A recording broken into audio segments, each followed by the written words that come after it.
Well, I want to spend a little bit of time talking about families, two household families, okay? So these are divorced and separated situations. Now, as far as the colleges are concerned, what's the difference?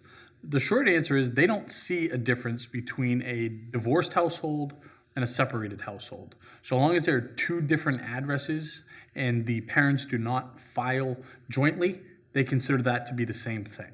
So divorced and separated, really not a difference, just so long as we have the two addresses and we are not filing joint tax returns. The public schools, the schools that use the federal methodology, it's a little bit more straightforward, as it is with most of this stuff. And they handle it a very straightforward way. Whoever is the custodial parent, it is just their information that goes on the FAFSA. It is just their information that is considered when determining the family contribution. So let's say, for example, the student just lives with mom. If that's the case, only mom's information goes on the FAFSA. It's as if the biological parent or the other biological parent does not exist. Okay, they are not considered in the formula. Let's use another example. Let's say that the student lives with mom, but mom got remarried. Well, now, although it's a step parent, it is a custodial parent.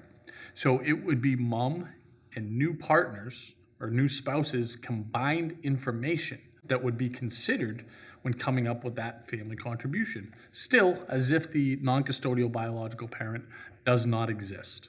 Private schools, in case you haven't picked up on it by now, they want to know everything, right? Pretty invasive, okay? They want to know custodial parents' information. They want to know non-custodial parents' information. Now, the dream scenario, as far as they're concerned, is that each parent is remarried, right? Because now they want income and assets from custodial parent, income and assets from non-custodial parents as well, okay?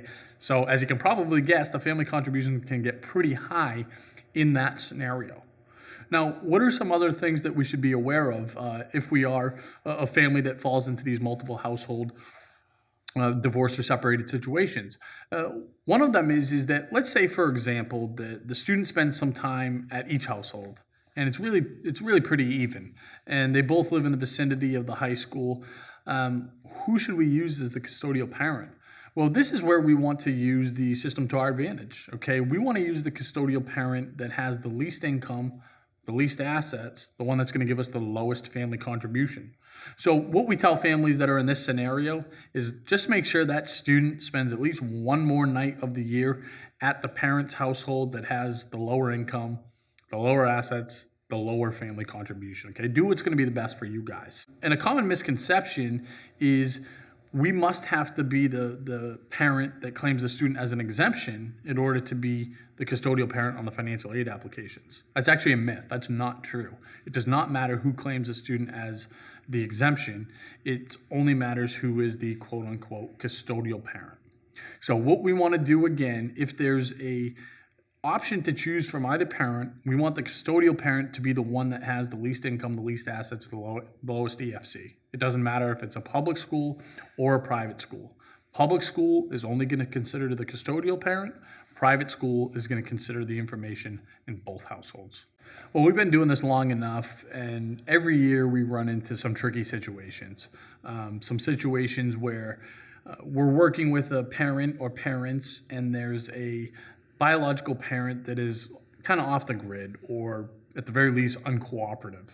So as we're applying to these private colleges that are requiring the information from both the custodial household and the non-custodial household, we have a challenge on our hands. You know, how can we go through this process if we cannot get the information from the non-custodial parent?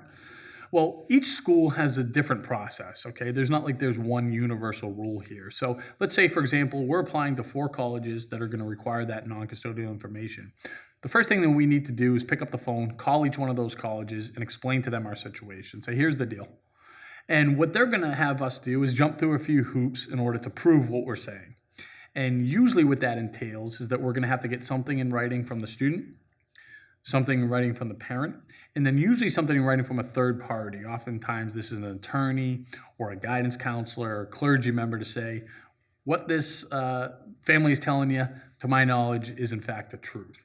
So long as we jump through these hoops, we're going to be able to qualify for what's called a non-custodial waiver at each of these schools. And what that means is that they're basically not going to punish us for not being able to get the information of that non-custodial parent, and they're going to judge our eligibility for aid just based on the custodial parent and parents. So what I would leave you with, because we talked to a lot of really worried mothers and fathers in this situation, and what I can tell you is if we do this right and we're going to help you do it right, you're not going to be punished for a really hard situation.